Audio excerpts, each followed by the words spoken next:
We're in the fashion industry, fashion business. And it was there that I learned that speeches are a lot like fashion, right? They need to be long enough to cover the subject, but short enough to be interesting. Okay? So that is going to be my goal here tonight. The plan is to talk to you tonight a little bit about my latest two books, The Other Side of the Bridge and Christmas by Accident. And I will do that. But to put those books into context, I want to give you a little glimpse into really my own story, my journey in writing. And I hope in the process we can find some lessons there. To that end, I'm going to interrupt myself on occasion with what we're going to call lesson alerts. So consider yourself warned. So how did I begin writing? Well, I didn't begin to write until midlife. We owned a retail store, and we're in fact in the bridal business. That's bridal as in weddings, not horses, just to be clear. It was always a very embarrassing business for me to admit being in, right? Because it's not very manly. I was complaining about that fact one day to a new acquaintance, and the man turned to me with a look of exasperation, and he said, "Cameron, you have no idea. I own lingerie stores."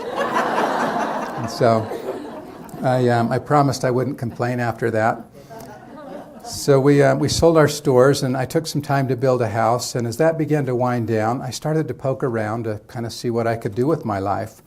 I'm the type of personality I need to wake up and feel like I'm contributing, that I'm doing something worthwhile. And I was really struggling to find that. I would take a job that sounded fulfilling, and I inevitably, within a couple of months, I would realize that it just wasn't a good fit for me. And so I'd quit, and then I even considered starting another business as an alternative, but you have to have an idea, right? I mean, you have to do something, and I really couldn't find anything that was interesting that I could get excited about. And so in short, really, I was just a mess. In fact, I remember telling my wife at the time, if I woke up with the realization that I wanted to be a doctor, that would be great. Yeah, I'd have a dozen years of medical school, never mind that I can't stand the sight of blood, but at least I'd have a plan. It was waking up every day and not knowing what direction to go in my life that was really making me hard to live with. In the midst of this, my wife was in a couple of book clubs, and so she'd bring books home. And I would pick them up, and sometimes I'd get sucked in, I'd read the whole thing. Other times I'd just read a few chapters. As it turns out, I'm actually one of 3 men on the entire planet who will admit to having read the Oprah pick Where the Heart Is. That's true. Now here's the thing. I remember picking up the pages of these books and pointing to them and telling my wife, I could write this stuff. I could do this. Now that's easy to say. It's much harder to do. About this time, I was also working on some artwork. I had a couple of pieces in a local gallery, and I found myself in an exotic wood store looking for some unique wood that I could make some frames out of for this artwork that I was doing. And this exotic wood store, they had all kinds of wood. They had purple wood and black wood and wood from Africa and India, Indonesia, countries all around the world. And there was an old man who was kind of taking me around, showing me these various types of wood. And at one point we came to a rather large stack. And I said, "Oh, what's this?" And he said, "Well, that really isn't exotic." He said that it's just maple. He said they carried it because there was a demand, but that it was just ordinary. Now beside it, I noticed a really striking wood. It was really cool. It had these beautiful black lines all throughout it, and it was really just amazing. And I said, "Well, what's this?" And he kind of got a gleam in his eye, and he said, "Oh, it's funny you should ask." And then he proceeded to explain that it was the exact same kind of wood, that it was just maple. But he said there's a beetle that will eat into the tree, and he said it makes these burrows, and he said if the tree's strong enough and it survives, then these burrows grow into these beautiful black lines, which make the wood rare and valuable. And I remember thinking, what an amazing analogy on life, right? So, lesson alert. Like the maple tree, our adversities will make us more beautiful. So I went home that night really with just the intention of writing this little lesson that I had learned down. And, thinking, well, there will be someday I'll use it. I don't know when, but maybe someday. And it might sound a bit odd, but as I sat down at the computer to write down this lesson, I just kind of kept typing. And I soon realized that, I had what maybe could be like a first chapter in a book. And so I remember, writing a couple of chapters and then thinking, Now, if I'm really going to try writing a book, I probably need to let my wife know, right?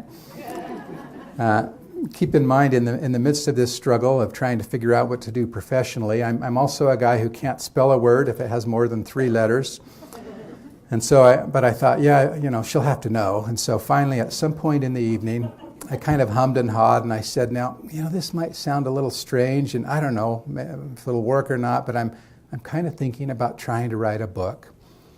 And she turned at me, and she looked at me kind of funny, and then it was just silence, And I could see she's trying to process this notion of, like, you write a book, And to me, it felt like forever. I'm sure glaciers could have melted. And then she finally said, I think you could write a great book.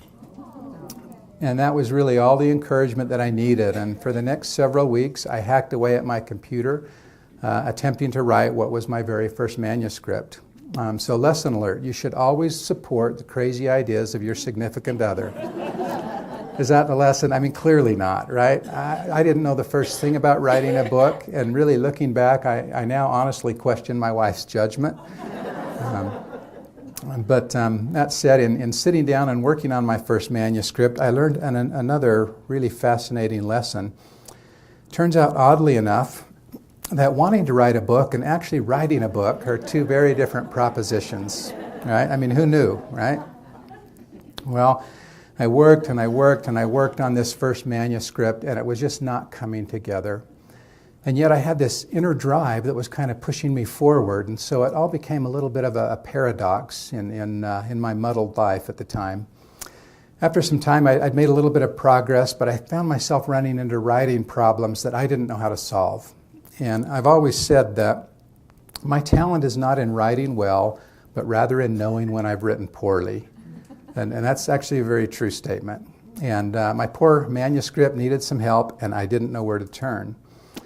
In the middle of this struggle, I had met a man, his name was Mike, and he owned the Pella Window Store franchise.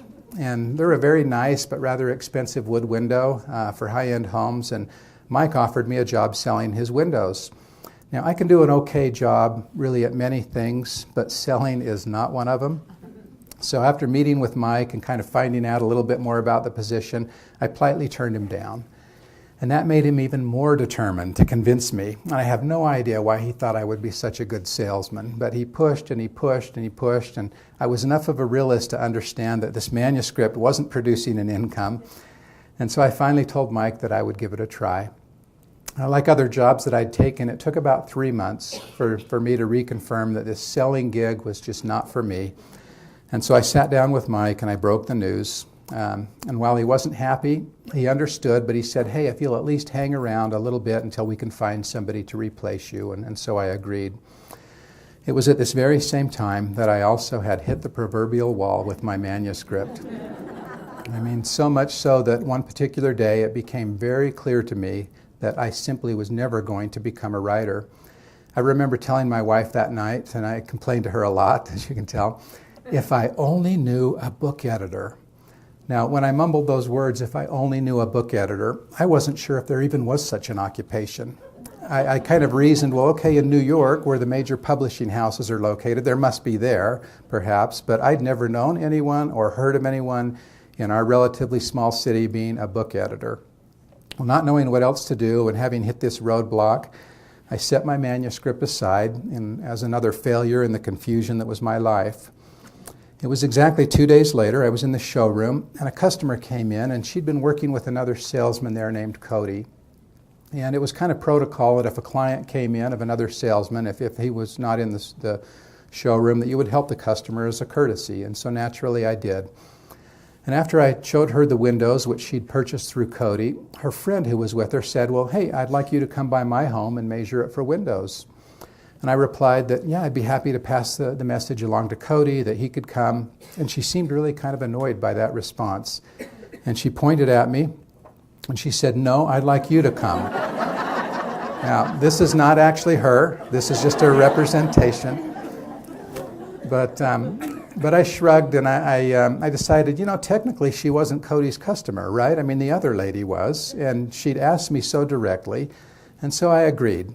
And the appointment was set for the next day. And that night, I got a call from Cody, and he was livid. He had found out about the appointment, and he was now accusing me of trying to steal his customers, and he wanted to know what the blankety blank was going on. I tried to explain the situation, that, hey, the lady had asked for me directly, but he wouldn't listen. The reality was I really didn't care, right, because I was leaving anyway. So I told him, well, I'll call her up and tell her that you're coming instead. It should have appeased him, but it didn't. And in fact, he refused. And it was really odd to me, I remember at the time, because he was extremely territorial and aggressive. I guess those are good salesman traits. But when he refused, I tried again. And I said, no, I'm not going. And I said, you need to go meet with her. For a second time, I tried to convince him. A second time, he said no, and then he hung up. Well, that night, as I thought about it, I got angrier and angrier. I was being accused in a situation that I really didn't see as my fault. So I called Cody again for the third time, and I tried to convince him to go, and a third time he flatly declined. And so I threw up my arms, and I just said, fine, dude, whatever, I don't care. I'm leaving anyway. And so the next morning I drove to the woman's house, still mad and ornery. She lived up near the university, and I just wanted to get in and get out. And I remember I didn't say much. I was sure I wasn't very nice. I walked in, I measured her windows, I told her I would figure out a price, and I got ready to leave. And in my lone single attempt to be friendly, I looked around the room and I said, oh, I see you're a professor at the university. It was completely obvious to me she was a professor because she has that kind of professor aura about her, you can tell, right? And besides, the room was stacked with books. And she paused, she tipped her head, she wrinkled her eyes, and she said, no, I'm not a professor. Actually, I'm a book editor. At that moment, I was certain I heard Twilight Zone music start to play in the background. And indeed, by the time I walked out of her home that day, I had agreed to give her contractor pricing on her windows, and she had agreed to read my manuscript. After she'd read it, I remember going to her home to pick it up, and she sat me down and she gave me her critique. And I remember she was very blunt, which is a good trait for a book editor. And she said, Cameron, I see glimpses of hope in your writing. I do. She said, but among other things, you're using way too many adverbs. And I nodded and I agreed. And I said, I appreciate you pointing that out. I'm just kind of learning. And I admitted she was right. And I told her I would work on it. And as I was walking to the car, you know what I was thinking, right? Crap, what's an adverb? It's true. I know now.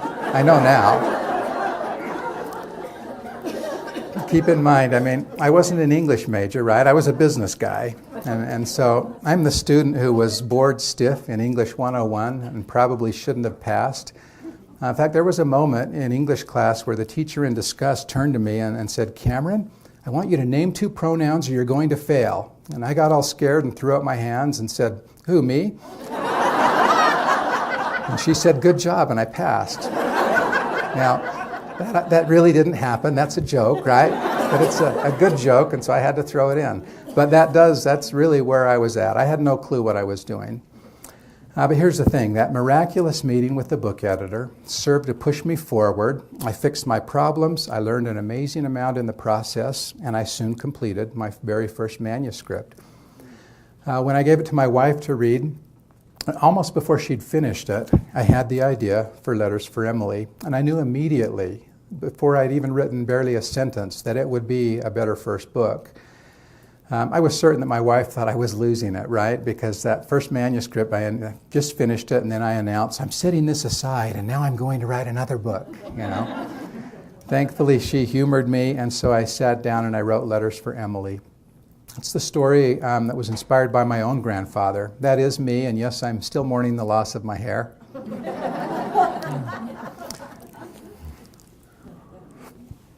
Well, my grandfather lived to be about 90 years of age. And he was really the ultimate grandfather. Every weekend, my parents would drop us off at Grandpa's house, and we'd go on some grand adventure, Grandpa and the grandkids. Well, the last 5 years of his life, he turned into an ornery, mean, contemptible old man. And after he passed away, I noticed that all anybody ever talked about were the last 5 years of his life, the final years when he wasn't himself, instead of the 85, the whole of his life, when he was this amazing person. The one thing that he did do when he was alive is that he wrote poetry. For every birthday, anniversary, holiday, any other remotely special occasion, Grandpa would write a poem. In fact, as a child, one of my favorite holidays was the Festival of the Leaves. It was a day in early October when we'd meet at Grandpa's house and he'd rake up the leaves from the massive trees in his yard into these towering piles, and we'd get to jump and play and scatter the leaves. But here's the thing, I was probably 14 before I realized that this wasn't a real holiday, right? I thought everybody celebrated Festival of the Leaves. They don't. It was really just one that Grandpa made up so he could gather the grandkids together and write a poem. Well, at some point he compiled all of his poems that he was writing into this big thick book, which he handed out to all of the children and the grandchildren. And we were so used to his poems and his writing that we said, "Oh, great, thanks, Grandpa." And we set it up on the shelf, didn't think twice about it. It was after his death, there was one day that I was actually reading through his book and looking at his poems, and I thought, it's so sad that all we can talk about are the last 5 years of his life when he wasn't himself, instead of the first 85, when he was this wonderful grandfather. And then I went, wait, that's kind of a cool idea for a book, right? So in Letters for Emily, there is a grandfather who writes poetry to his favorite granddaughter, Emily. Yes, my grandfather had a favorite grandchild. No, it wasn't me. But in my story, the family discovers secrets that are hidden in the grandfather's poems. And through those secrets, they discover letters, and through those letters, they're able to remember the true man. People have asked, well, were there secrets in your own grandfather's poems? And of course there weren't. It's just the analogy that there was hidden wisdom there. It was kind of through his writing that we were able to remember the true man. Lesson alert. We often think that in our lives, the things that we do and say and write aren't making a difference, aren't influencing others around us, our children, our grandchildren, and others, but they are. My grandfather is a perfect example of that. So I finished writing Letters for Emily, but what to do with it? I didn't know anybody in the publishing business, and so I started to do some research. And I learned that you can't send your manuscript directly to a publisher. You have to have an agent. Now, this may or may not be an actual agent. I'm not at liberty to say. But I read further, and I learned that you can't even send your manuscript to the agent. You have to reduce your book to a paragraph and include that paragraph in a one-page query letter, and that is what you get to send to the agent. And then I stumbled across an article that said the average New York agent receives about 10,000 query letters a year. Of those 10,000, they'll request about 100 manuscripts. Of those 100 manuscripts, they'll take on about 10 new clients. I was pretty good at math. Yeah.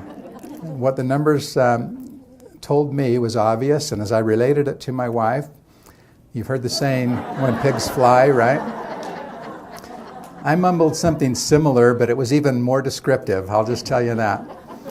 And then I added, with these odds, I'm never getting published. And she listened, and she thought it over for a minute, and then she said, now, wait, I want to make sure I understand. So I get that your odds are pretty slim, but let me get this right. So if you don't write the book and you don't send it out, then what are your odds of getting published? I'm like, dang it. Yeah, I hate it when my wife is right. Lesson alert, I find that my wife is usually right. So I sent a query letter out to about 20 agents. Now, keep in mind this is pre-email days, right? So I'm mailing letters, and then I have to wait weeks and weeks for a response. Most didn't bother to respond, and the few that did sent letters of rejection. I'm reminded here of a cartoon. The writer is reading the letter he's just received from the publisher, and it reads, "Your manuscript is both good and original. But the part that is good is not original, and the part that is original is not good." Okay? That's how I felt. So despite the lack of response coupled with a few rejections, I still believed in my story. And I'm kind of an impatient person by nature, and so I began to look at other alternatives. I looked at local authors like Richard Paul Evans and James Pratt, both whom self-published their books initially to prove that they would sell, and then they were able to get a national publisher. And so I did some research, and I determined that I would need to sell about 10,000 copies in 6 months to earn an agent's interest. Kind of being the overachiever that I am, I ordered 15,000 copies of my book, and I had them delivered to my home. I still remember the day they were delivered. A very large semi-truck pulled up in front of the house. I have a 3-car garage, and he had a forklift. And he began to fill my garage bays with pallet after pallet of books. By the time he finished, he filled 2.5 bays. I could barely squeeze in 1 car, and I was sick to my stomach. Again, this may or may not be an actual picture of my garage, but it's pretty close. It's pretty close, okay? I want to stop here and interject some advice to any would-be writers. While being interviewed once on a movie set, famed cowboy actor John Wayne made the observation, "Life is hard." After a moment of reflection, he clarified his thought with a follow-up. "It's harder if you're stupid."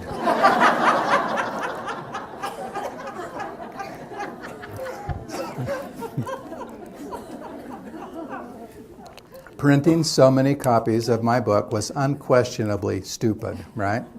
I think what must have happened is that it made God laugh, and then he took pity on me because things started to work out.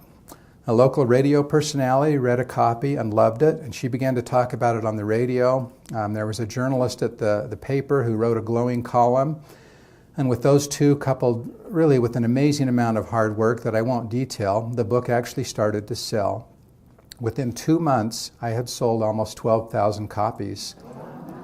And so I sent out 10 new query letters. Now, keep in mind, by this time, I not only had sales to prove that the book's worth, that it would sell. I had quotes from a couple of New York Times best-selling authors, and I had a bunch of other supporting information. In fact, I remember going down to Walden Book back when they were still in business, if you remember Walden Book. I'd become friends with the manager there, George, and all of his employees, they loved the book, and they were hand-selling it to everybody who came in the store. And so I knew they'd been doing really well with the book. And so I walked in and I said, "George, I'm getting ready to send this letter out to agents. Can you give me something that, that shows it's been selling well for you?" And he said, "Yeah, sure, no problem." And so he tapped at the computer. And then he said, "Oh, well, that's interesting." And I said, "What?" And he said, "Well, you're outselling the current Oprah pick 5-1. Now, that was only because they were hand-selling the book, right, all of his employees. But it's okay, I'll take it, I said, "Can you put that in a letter?" And he said, "Yeah, sure, not a problem." And so I had all of this, like I say, supporting material. And I remember thinking, I'm going to have my pick of these 10 agents. They're all going to want this book, right? Well, to give you an idea of how brutal the industry is, 8 out of 10 didn't bother to respond. The plus side of that, though, is that 2 did. And then a 3rd agent who had heard about the book approached me independently.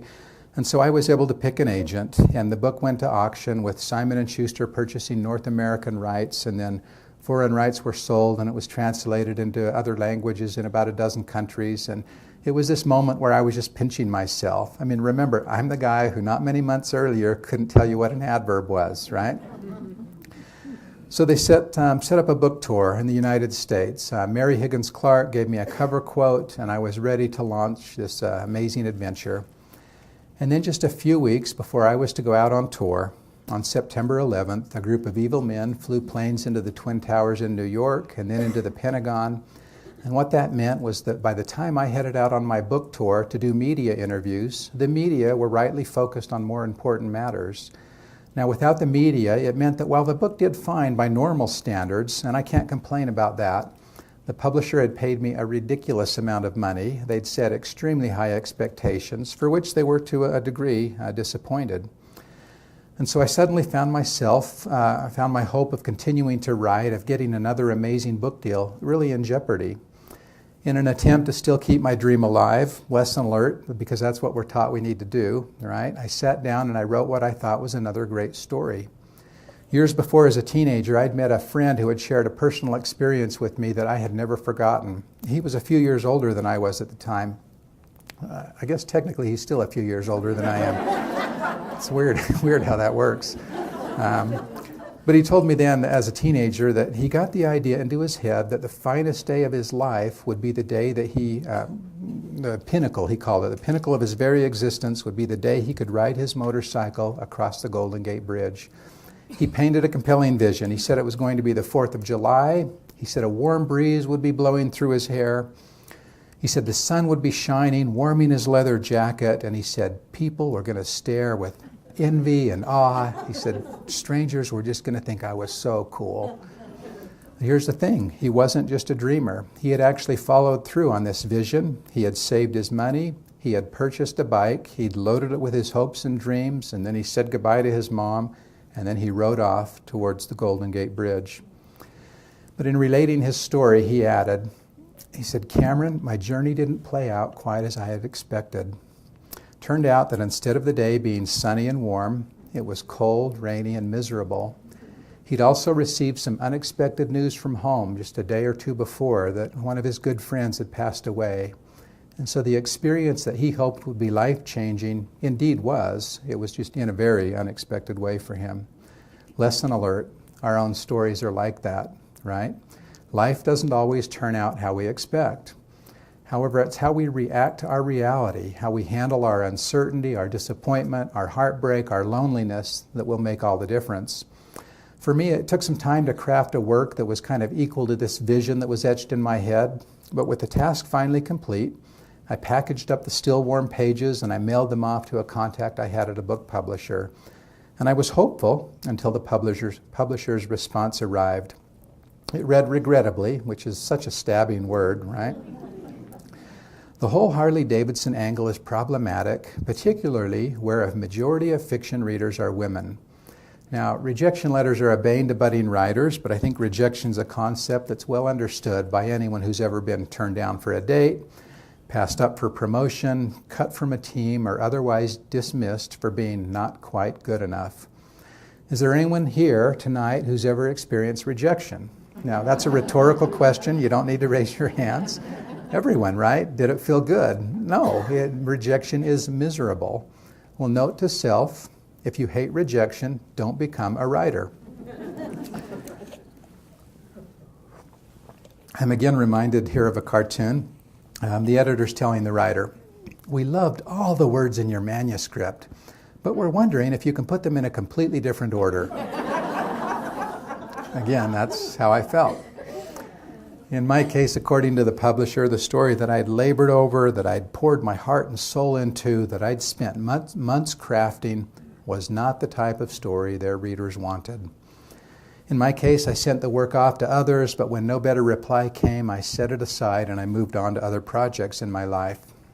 Nearly a decade passed, and while I stayed busy with other business interests, everything I did was always really with a bit of longing to one day be able to write.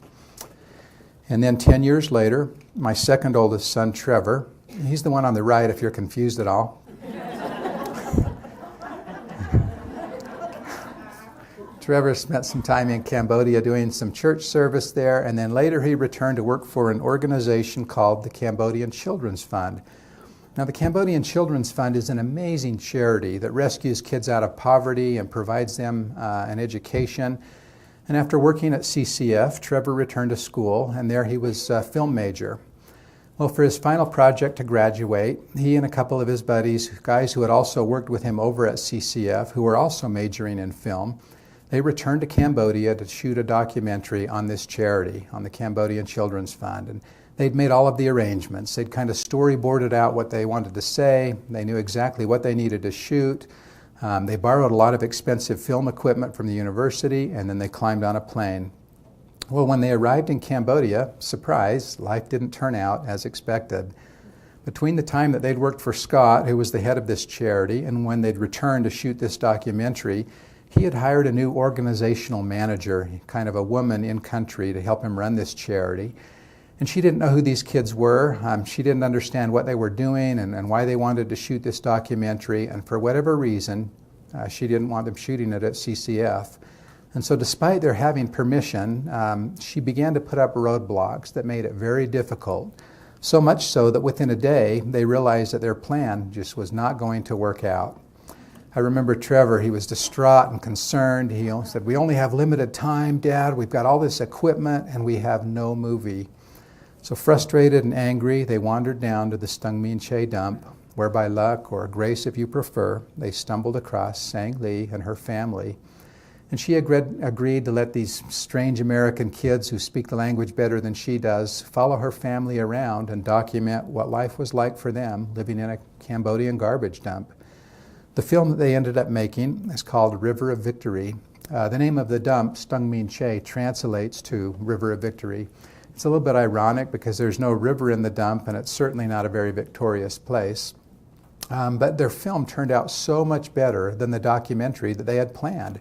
There had already been other documentaries made about Scott and CCF. And so while I'm sure theirs would have been a fine documentary, it would have just been one more on the pile. Instead, River of Victory was nominated for the IDA Awards, which is really kind of the Oscars of documentary filmmaking. They allow 5 films in the student category every year out of hundreds, if perhaps maybe even thousands. And the year that they were nominated, there were only 2 student films from the U.S. The other 3 were from other countries around the world. And so their professors were ecstatic. You know, it was the first time that a film from their university had been nominated. The kids got to go to Hollywood and ride in a limo and walk the red carpet and meet movie stars. But really, more important, their movie has made a difference.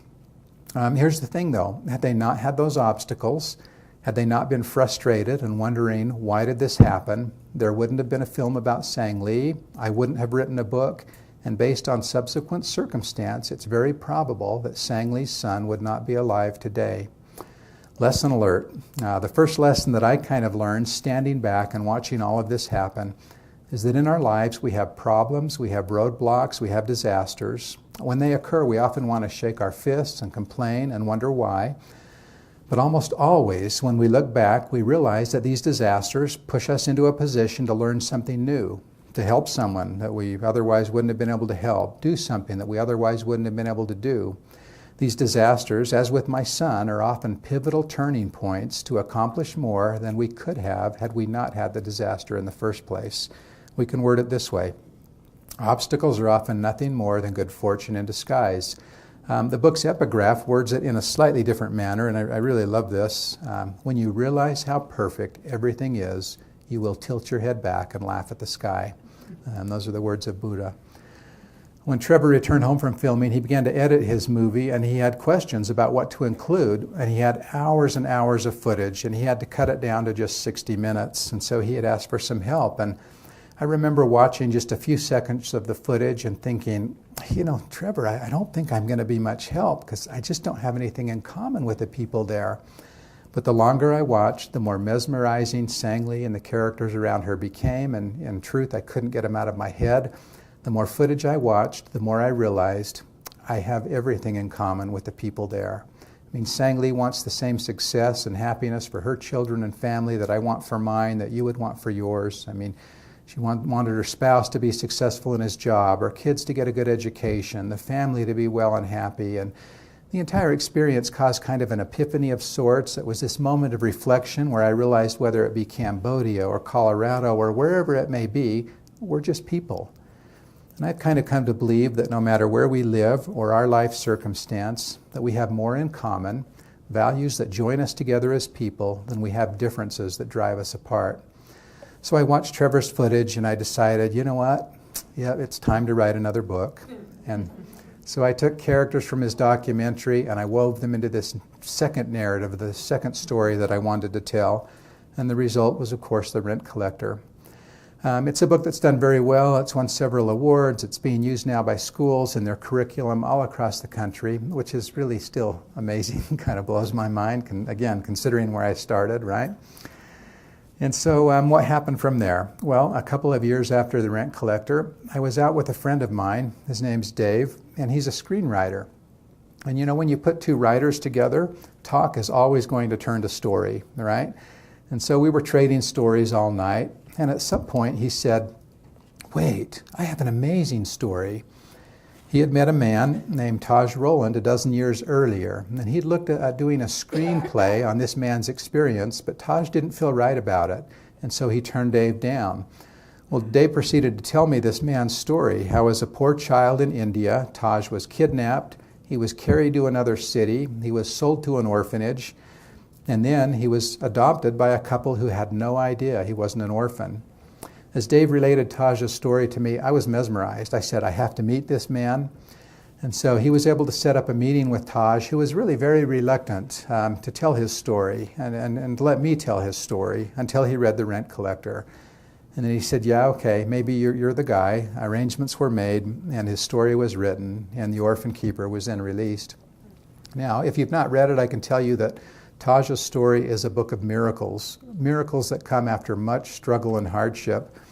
It's not really my intent to review Taj's story in detail here today, but I want to relate just really one of many amazing coincidences that occurred in his life. So Taj grew up in Utah dating only blonde Caucasian girls, mostly because in the early 90s there weren't any girls from India around. And that is until he met Priya. She was a young Indian girl, and Taj first saw Priya's picture hanging on a wall. And when he saw that picture, it was love at first sight. Later, when actually dating her, he finally decided to bring her home to meet his parents, which he said was frightening. And I totally get that, having, I still remember teenage years, right?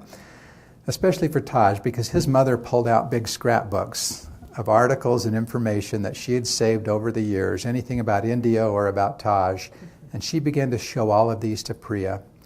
Well, within all of this stuff, she found an audio cassette of a recording that she had made when Taj first arrived, and she put that in a cassette player. Well, Priya started to listen to it, and she immediately said to Taj, "Oh, you're speaking Tamil."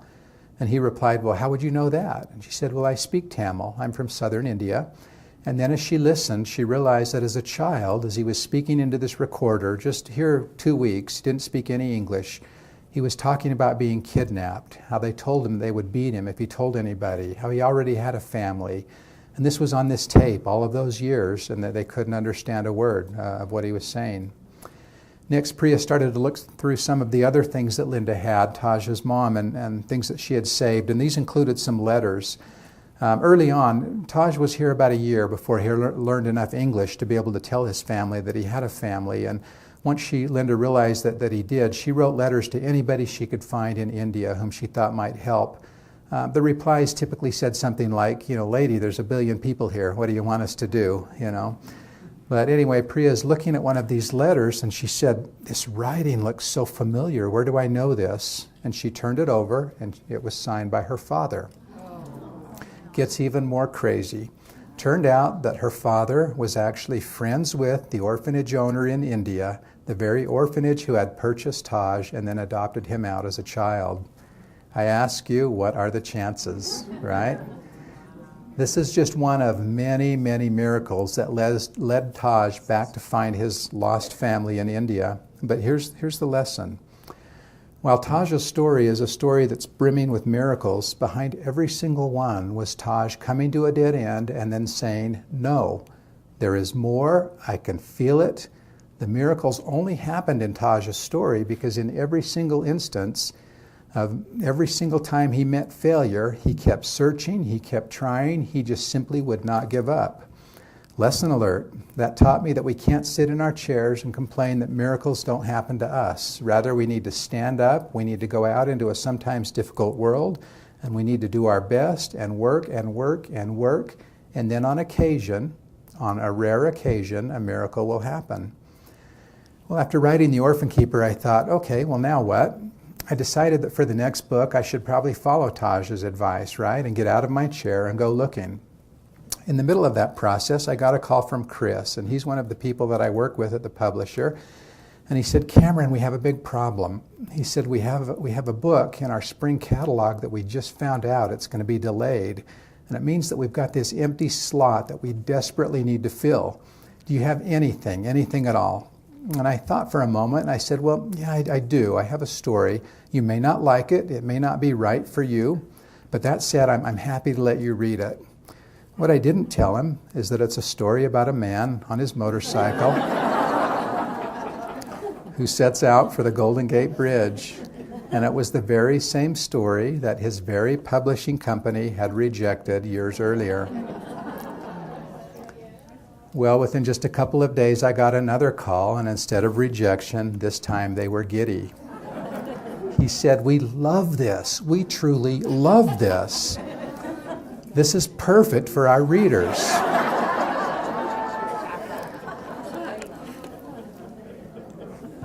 And then to top it off, he said, "I especially love the part about the Harley." I mean, remember, that's the very reason they turned it down so many years earlier. So the other side of the bridge was then released. Well, the lesson alert here, I think, is pretty evident. At times when we fail, when we don't seem to measure up, when we're rejected, it may not be us. It may simply be our timing. In such cases, our best response might be to take a breath, relax, and be patient.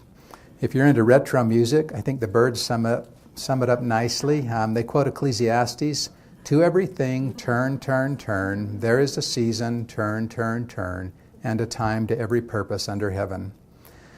Well, while waiting for the other side of the bridge to be released, I decided that maybe fate was really trying to tell me something. And so I sat down and I wrote a Christmas story, and it's really one that I'd been carrying around for years. I've always been amused by the sheer number of Christmas books that are published every year. And not to mention really the crazy number of Hallmarkish type movies, and yes, I just used Hallmark as an adjective. But despite their number, it seems that people can't get enough, right? And as such, kind of the voguish thing for every writer to do is to write a Christmas book. Well, I decided to do that, but I decided to poke a bit of fun at that and to also pay homage to these many Christmas titles.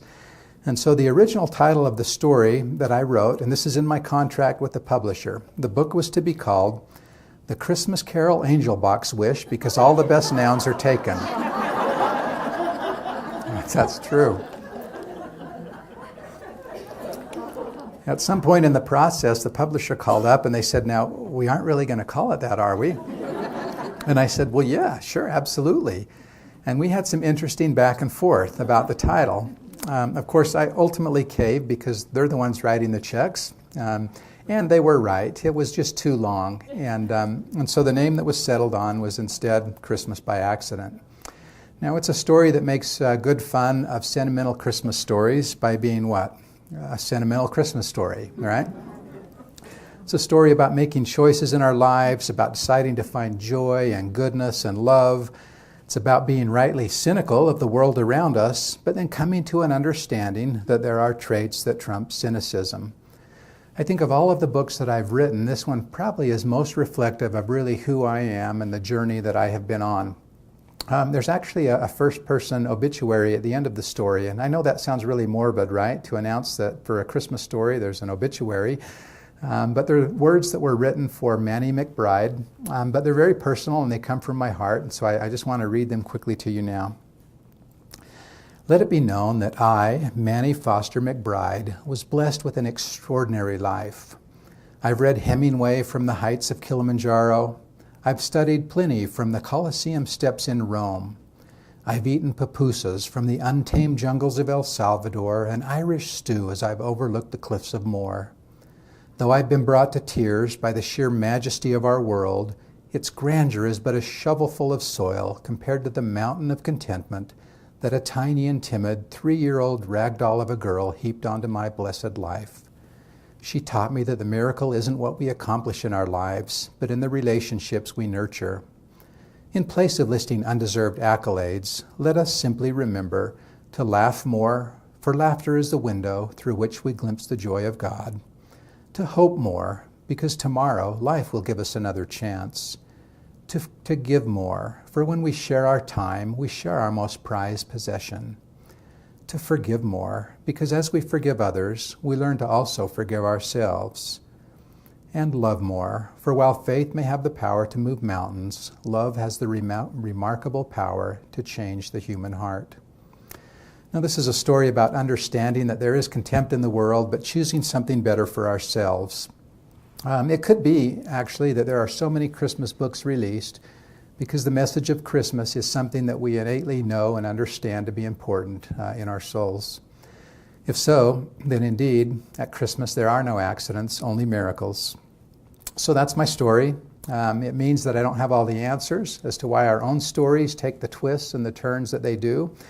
I can't say why our businesses sometimes fail, why our children sometimes make poor choices, why little boys are kidnapped in India, why families have to live in a dump in Cambodia, why Christmas can sometimes end with an obituary, or why when you expect your own ride across the bridge of your life to be warm and sunny, and it instead turns out to be rainy, cold, and miserable. What I do know is that in every story I write, Letters for Emily, The Rent Collector, The Orphan Keeper, The Other Side of the Bridge, and Christmas by Accident, and really every other book by every other author on the shelf of your library or bookstore, they're all about life not turning out how we expect. What I do know is that the longer I live, the more clearly I'm beginning to understand that there's purpose and reason in every page of our own stories. We simply need to be patient and let the events, the pages of our stories, unfold in their proper time. It's funny because we all want to be rescued. We want to skip ahead, sometimes even give up hope. But if we were to do so, it would spoil an amazing ending. So my wish is that we can keep that magic of hope alive in our own stories and lives, and that's the message that I want to leave with you today. Thank you very much.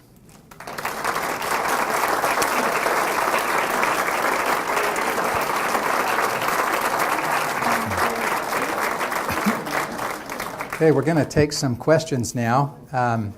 And so if anybody has a question, raise your hand, and then if you can stand up to say it. So, yeah, right here. So I have a question. Sure. So your first book that you wrote, you haven't published that one yet? Yeah, it's never been published. I kind of look at it like my learning experience. It's still sitting somewhere in a nightstand at home. Did you think it'll publish it? You know, I dug it out many years ago and read it, and it was really kind of awful. So despite the editor telling me that she saw some hope in it, you know, maybe I'll pull it out and revise it at some point, but no plans right now to do that. Yeah. Yes?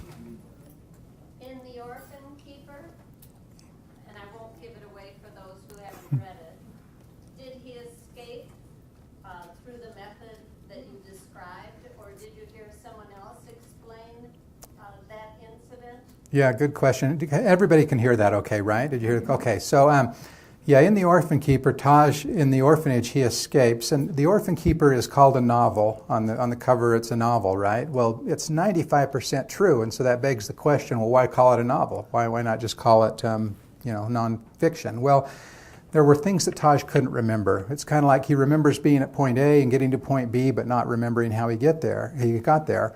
Well, in the orphanage, he was mesmerized by the indoor plumbing that the orphanage had. And by indoor plumbing, there was a big room where the kids slept, and it had a cement trench. And that trench led to a hole in the wall to the outside. And so when they had to go to the bathroom, they'd squat over the trench, and then they'd use a bucket to wash it out. And Taj thought that was so cool, because he came from a dirt floor, thatched hut. If he had to go to the bathroom in the middle of the night, it meant going out into the field, and there were snakes, right? And so he vividly remembers the plumbing in the orphanage, right, if we want to call it that. Well, he remembers escaping. He doesn't remember how. I said, I remember how, right? And so that's an example of how I filled in. He didn't remember how, but I loved having him go out through the hole because it's metaphoric and there's a lot of lessons there. And so, but perfect example of how I filled in things that he couldn't quite remember. But really, you'll read things in that story and you'll think, oh, this didn't happen. It all happened. It was just an amazing story to be part of. Yeah. Other questions? Yes? I've not yet read that book, but I'm certainly interested. My question is, we do deal with this book again, is were you able to write the book without going to India, just using all Taj's memories? Yeah, no, I was about halfway through The Orphan Keeper, and I got a call from Taj, and he said, dude, you realize you have to go to India, right? And I said, yeah, I kind of figured I might. And because I'd been watching Indian movies, I'd been reading Indian books, anything I could to try and grasp the culture. But really, I needed to go to India. I mean, it's such a different experience to I can write about walking through the E Road bus station, but after I had walked through the E Road bus station, I was able to sort of deepen those descriptions and really make it more profound. And so that was, it was so cool to be able to go with Taj and go through the places in his story where he was kidnapped from the street, the restaurant where he would eat out of the garbage, and meet the landlord and all these people who played such a part in his story. It was truly amazing. And then we had a local TV station want to do a little quick documentary, and so we went again, and we were able to go with them and kind of repeat the experience. And yeah, it was amazing both times. It was very cool. So, yes? Did you learn to ride a motorcycle when you were the other side? I tried to get the publisher to buy me a motorcycle to do that, but they wouldn't. So, but no, I really was just relying on. I mean, as a kid, I rode a motorcycle, and so I knew what that was like. I've never jumped on a Harley and ridden across the country, but I do know people who have, and so I was relying on their descriptions and things like that. But I still want to do it. I still may. I don't know. Yes. So in the Rent Collector, what was your motivation to blend in the whole idea of learning and books and all that? Yes, the question, what was my motivation for blending in the learning, the books, the reading, that kind of that thread that weaves through the story? I've been intrigued for years by the morals and lessons that we see repeat over and over in classical literature. And you can take literature that was written 100 years ago or 1,000 years ago, and the same lessons keep repeating. I'm talking about lessons like we shouldn't give up hope. People deserve second chances. Kind of, the Cinderella story is a great example. And I've just been mesmerized by those. In fact, the Cinderella story is interesting. You can take any culture in any period of time, even isolated cultures, and they all have their own Cinderella story. And you say, how is that possible? It's amazing to me. And so I'd been intrigued by this notion, and when Sang Lee's story came along, it just felt like, oh, this is the perfect vehicle to take her story and then weave this second story that I wanted to tell, this narrative about the importance of learning and reading and literature. And so that's kind of how that came about. I wove the two together. And so while Orphan Keepers, 95% true, Rent Collectors, a 50-50 proposition. The whole Sang Lee going to the healer to take her son, all that happened. I tried to write it exactly as I watched it in the documentary. It's kind of the learning literature part, which is sort of this fictional narrative that I wove in. So, okay, we've got time for a couple more questions. So Yes, what here. happened to her son? I don't want to ruin the story for people, but I'll just. So when Trevor got to the dump and they start filming her, they realize her son is really sick, like he's deathly sick. She'd taken him to countless doctors you and I go to. They'll fly in, they'll set up a little 2-week, they'll work for an NGO or a charity, offer free medical care. So she's taken her son to these doctors. They give him vitamins, antibiotics, whatever. As long as he's on the medicine, he's fine. As soon as the medicine runs out, he gets sick again. And so in the middle of filming, she somehow gets the notion into her head that she needs to take him back to the old healer in the province where she's from, and that he can help. I'm watching this in the documentary, and I love that, right, as a storyteller, because now you've got this clash of cultures. You've got the modern Western ways clashing against the old Cambodian ways.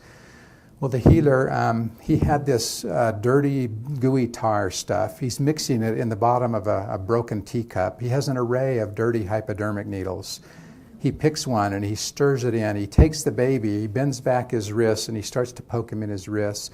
I'm watching this footage, I'm horrified, right? The baby's screaming. He pokes him in both wrists, pokes him in his feet, has Sang Lee take what's left over, put in his mouth. He's choking and coughing and gagging. Had I been able to reach through the screen and rescue the child, I would have. I absolutely would have. Now here's the irony. Trevor went back 6 months later. The child was fine. He's been fine ever since. When we went back a few years after that to find Sang Lee, by then he was about 8 years old. He was so healthy he was annoying. He was jumping all over us. He was getting into trouble. I looked at his wrists, and he actually still had little black marks in his wrists. It had tattooed him where the healer had poked him. And so, what was it? People ask, what did he do? And I say, I don't know, but I want to go back and find out because I want to start a pharmaceutical company, Still amazing to this day. The first thing the healer said when he saw him was, oh, I can cure him. He was completely confident, and he did. How do you explain that? I mean, it was just astounding, really astounding. So. Yeah, about one last question? Okay, last question here. After you bought the 15,000 copies of Letters for Emily, Yeah. and then you mentioned, I think, that you had a radio interview. How did all that happen? I mean, how did the word get out about what you had written? Yeah, it was a tremendous amount. I'm a business guy, right? And so I was doing any and everything I could to get the word out. And certainly the radio interview, the newspaper article, those things helped. I was doing book signings at any bookstore that would have me. I mean, I needed to get those books out of my garage. But I did just an array of things. A lot of it was trying to go to the bookstores and get to know them and get them to convince them to read the book so that, once they do, then they would sell it. And There's just a number of, it was just tremendous amount of hard work for many, many weeks before it really started to take off. And once it started to take off, it went pretty quickly. So it was, like I say, by luck or grace, whichever you prefer. So one last question? Okay. Which book are you proudest of? That's kind of like asking a parent, which child are you proudest of, right? You have one? Yeah. They're all very different, right? For example, the Christmas book, if you read the Christmas book expecting it to be like The Rent Collector, you're going to be sorely disappointed, right? It's humorous, lighthearted, and very different in style, I would say, than The Rent Collector. But they're just, they all sort of reflect a part of you. You can't help but write a part of you in each story. I think the Christmas book certainly represents, as I mentioned, my personal journey, but I don't know if I can answer that question. I think they all kind of have a different place in my heart, I guess is the best way to describe it.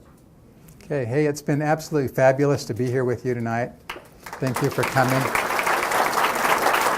And then I think I'll be out this direction signing copies of the book, and so look forward to that.